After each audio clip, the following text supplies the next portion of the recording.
ਲਹਿੰਦੇ ਤੇ ਚੜ੍ਹਦੇ ਪੰਜਾਬ ਦੇ ਸੱਜਣੋ ਤੇ ਮਿੱਤਰੋ, ਮੈਂ ਆਪਣੇ ਚੈਨਲ ਲਹਿੰਦਾ ਪੰਜਾਬ ਵਲੌਗ ਤੇ ਸਾਰਿਆਂ ਦਾ ਸਵਾਗਤ ਕਰਨਾ।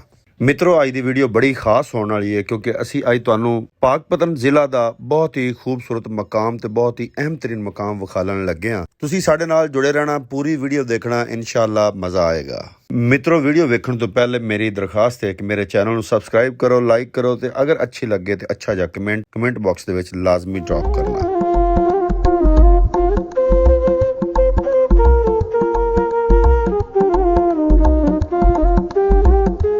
ਮਿੱਤਰੋ, ਅੱਜ ਦਾ ਤਾਰੀਖੀ ਮਕਾਮ ਹੈ ਹੈਡ ਵਰਕਸ ਕੁਮਹਾਰੀ ਵਾਲਾ, ਜਿਹੜਾ ਕਿ ਪਾਕਪਤਨ ਸ਼ਹਿਰ ਦਾ ਬਹੁਤ ਹੀ ਖੂਬਸੂਰਤ ਤੇ ਬੜਾ ਹੀ ਕੀਮਤੀ ਮਕਾਮ ਹੈ, ਬਹੁਤ ਹੀ ਆਲਾ ਮਕਾਮ ਹੈ ਔਰ ਪੁਰਫਿਜ਼ਾ ਮਕਾਮ ਹੈ। ਅੱਜ ਦਾ ਸਫ਼ਰ ਅਸੀਂ ਸ਼ੁਰੂ ਕੀਤਾ ਹੈ ਪਾਕਪਤਨ ਸ਼ਹਿਰ ਤੋਂ। ਤਕਰੀਬਨ 13 ਕਿਲੋਮੀਟਰ ਸਫ਼ਰ ਸਾਨੂੰ ਨਹਿਰ ਦੇ ਕਿਨਾਰੇ ਤੇ ਕਰਨਾ ਪਵੇਗਾ, ਫਿਰ ਜਾ ਕੇ ਇਹ ਪੁਆਇੰਟ ਆਏਗਾ ਮਸ਼ਰਕ ਦੀ ਤਰਫ। ਮਿੱਤਰੋ, ਇਹ ਜਿਹੜੀ ਨਹਿਰ ਦਾ ਕਿਨਾਰਾ ਜਿਹਦੇ ਤੇ ਅਸੀਂ ਜਾ ਰਹੇ ਹਾਂ, ਤੁਸੀਂ ਦੇਖ ਰਹੇ ਹੋ, ਇਸ ਨਹਿਰ ਦਾ ਨਾਂ ਹੈ ਈਸਟਰਨ ਬ੍ਰਾਂਚ। ਆਮ ਲਫ਼ਜ਼ਾਂ 'ਚ ਇਹਨੂੰ ਪਾਕਪਤਨ ਨਹਿਰ ਵੀ ਆਖਿਆ ਜਾਂਦਾ ਹੈ। ਇਹ ਬੜੀ ਵੱਡੀ ਤੇ ਪੰਜਾਬ ਦੀ ਸਭ ਤੋਂ ਵੱਡੀਆਂ ਨਹਿਰਾਂ ਦੇ ਵਿੱਚੋਂ ਇੱਕ ਨਹਿਰ ਹੈ। ਮਿੱਤਰੋ, ਪਾਕਪਤਨ ਨਹਿਰ ਇੰਡੀਆ ਤੇ ਪਾਕਿਸਤਾਨ ਦੇ ਸਰਹੱਦ ਦੇ ਬਿਲਕੁਲ ਕਰੀਬ ਦਰਿਆ ਸਤਲੁਜ ਦੇ ਉੱਤੇ ਹੈਡ ਸੁਲੇਮਾਨਕੀ ਤੋਂ ਨਿਕਲਦੀ ਹੈ। ਇਸ ਨਹਿਰ ਦੇ ਵਿੱਚ 6500 ਕਿਊਸਕ ਪਾਣੀ ਹਰ ਵਕਤ ਚੱਲਦਾ ਰਹਿੰਦਾ ਹੈ। ਮਿੱਤਰੋ, ਇਸ ਨਹਿਰ ਦੇ ਉੱਤੇ 2016 ਵਿੱਚ ਬਿਜਲੀ ਪੈਦਾ ਕਰਨ ਵਾਲਾ ਇੱਕ ਪਲਾਂਟ ਲਾਇਆ ਗਿਆ ਹੈ, ਜਿੱਥੋਂ 2.82 ਮੈਗਾਵਾਟ ਬਿਜਲੀ ਪੈਦਾ ਹੁੰਦੀ ਹੈ। ਇਸ ਪਾਵਰ ਪ੍ਰੋਜੈਕਟ ਦਾ ਨਾਂ ਕੁਮਹਾਰੀ ਵਾਲਾ ਹਾਈਡਰੋ ਪਾਵਰ ਪਲਾਂਟ ਰੱਖਿਆ ਗਿਆ ਹੈ।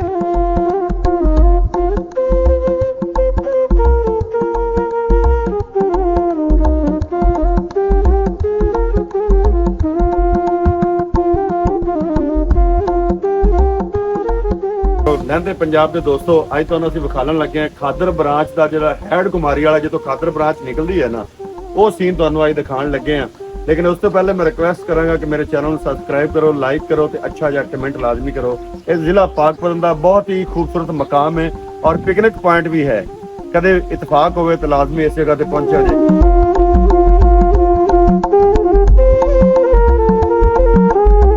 ਮਿੱਤਰੋ, ਹੁਣ ਆਪਾਂ ਵੇਖਣ ਲੱਗੇ ਹਾਂ ਹੈਡ ਵਰਕਸ ਕੁਮਹਾਰੀ ਵਾਲਾ। ਇਸ ਨੂੰ ਕੁਮਹਾਰੀ ਵਾਲਾ ਕਿਉਂ ਆਖਿਆ ਜਾਂਦਾ ਹੈ? ਉਹ ਇਸ ਵਜ੍ਹਾ ਤੋਂ ਆਖਿਆ ਜਾਂਦਾ ਹੈ ਕਿ ਇਸ ਦੇ ਬਿਲਕੁਲ ਪੜੋਸ ਦੇ ਵਿੱਚ ਇੱਕ ਪਿੰਡ ਦਾ ਨਾਂ ਹੈ ਕੁਮਹਾਰੀ ਵਾਲਾ, ਜਿਹੜਾ ਕਿ ਬਹੁਤ ਹੀ ਤਾਰੀਖੀ ਪਿੰਡ ਹੈ, ਸਦੀਆਂ ਪੁਰਾਣਾ ਪਿੰਡ ਹੈ। ਉਸ ਦੇ ਨਾਮ ਤੋਂ ਇਸ ਹੈਡ ਵਰਕਸ ਦਾ ਨਾਮ ਵੀ ਹੈਡ ਕੁਮਹਾਰੀ ਵਾਲਾ ਰੱਖਿਆ ਗਿਆ ਹੈ।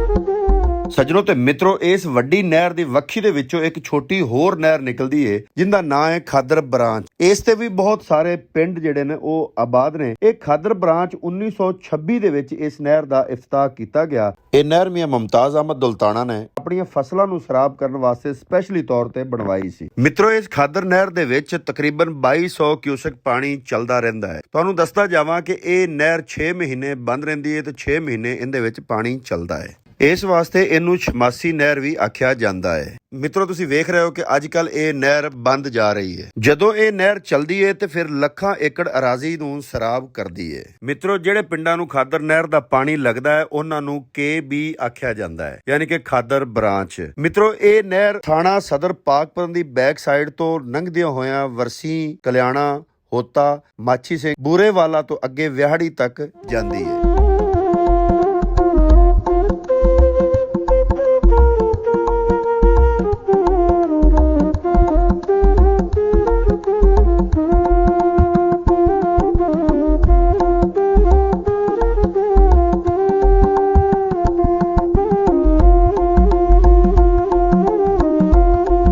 ਸੱਜਣੋ ਤੇ ਮਿੱਤਰੋ, ਖਾਦਰ ਨਹਿਰ ਦੇ ਬਾਰੇ ਇੱਕ ਬੜੀ ਹੀ ਗਲਤ ਅਫਵਾਹ ਫੈਲਾਈ ਗਈ ਹੈ ਕਿ ਇਹ ਹਰ ਸਾਲ ਇੱਕ ਬੰਦਾ ਇਹਦੇ ਵਿੱਚ ਡੁੱਬ ਕੇ ਮਰਦਾ ਹੈ। ਮਿੱਤਰੋ, ਜਦੋਂ ਤਹਿਕੀਕ ਕੀਤੀ ਗਈ ਤੇ ਇਸ ਗੱਲ ਦੇ ਵਿੱਚ ਕੋਈ ਸਦਾਕਤ ਨਹੀਂ ਸੀ। ਇਹ ਸਾਡੀਆਂ ਖਾਮ ਖਿਆਲੀਆਂ ਨੇ। ਪਾਣੀ ਦੀ ਕੋਈ ਡਿਮਾਂਡ ਨਹੀਂ ਹੈ। ਪਾਣੀ ਅੱਲਾਹ ਪਾਕ ਦੀ ਤਰਫੋਂ ਇੱਕ ਨਿਮਤ ਹੈ ਔਰ ਇਹ ਲੱਖਾਂ ਏਕੜ ਰਕਬੇ ਨੂੰ ਸੈਰਾਬ ਕਰਦਾ ਹੈ। ਇਹਨੂੰ ਕਿਸੇ ਬੰਦੇ ਦੇ ਖੂਨ ਦੀ ਕਤਈ ਤੌਰ ਤੇ ਕੋਈ ਜ਼ਰੂਰਤ ਨਹੀਂ ਹੈ।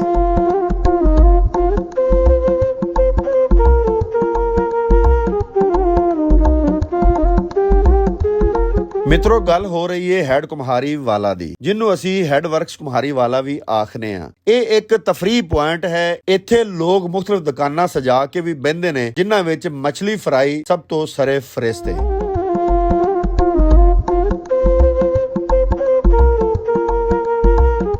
ਇਹ ਸੀਮੈਂਟ ਦੇ ਬਣੇ ਹੋਏ ਬੋਰਡਾਂ ਉੱਤੇ ਅੰਗਰੇਜ਼ੀ ਦੇ ਵਿੱਚ ਇਸ ਹੈਡ ਵਰਕਸ ਦੇ ਬਾਰੇ ਕਾਫੀ ਸਾਰੀ ਮਾਲੂਮਾਤ ਦਰਜ ਕੀਤੀਆਂ ਗਈਆਂ ਨੇ। ਇਹਨਾਂ ਬੋਰਡਾਂ ਨੂੰ ਰੰਗ ਰੋਗਨ ਕਰਕੇ ਅਸਰ 9 ਸੈੱਟ ਕੀਤਾ ਜਾ ਰਿਹਾ ਹੈ।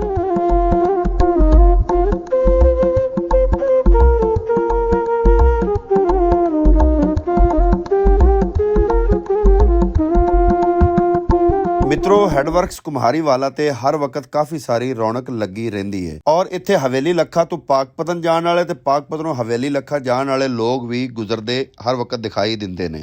इस हैड नूं वेखण वास्ते लोग दूर दराज दे इलाकिਆਂ ਤੋਂ ਫੈਮਲੀਆਂ ਦੇ ਨਾਲ ਵੀ ਇੱਥੇ ਆਉਂਦੇ ਨੇ।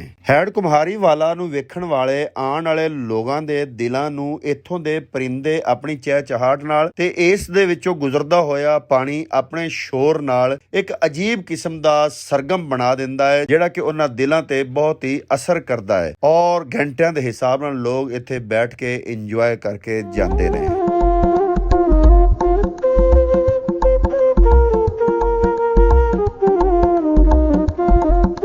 ਸੱਜਣੋ ਤੇ ਮਿੱਤਰੋ, ਇਸ ਪੁਆਇੰਟ ਤੇ ਇੱਕ ਆ ਬਰਗਦ ਦਾ ਦਰਖਤ ਜਿਹਨੂੰ ਅਸੀਂ ਬੋੜ ਦਾ ਦਰਖਤ ਵੀ ਆਖਨੇ ਬਹੁਤ ਸਦੀਆਂ ਪੁਰਾਣਾ ਖੜਾ ਹੈ ਔਰ ਇਸ ਦੇ ਸਾਏ ਥੱਲੇ ਆ ਕੇ ਹਜ਼ਾਰਾਂ ਲੋਕ ਸਾਹ ਲੈਂਦੇ ਨੇ, ਫਰਾਈ ਮਛਲੀਆਂ ਖਾਂਦੇ ਨੇ ਤੇ ਠੰਡੇ ਪਾਣੀ ਪੀਂਦੇ ਨੇ।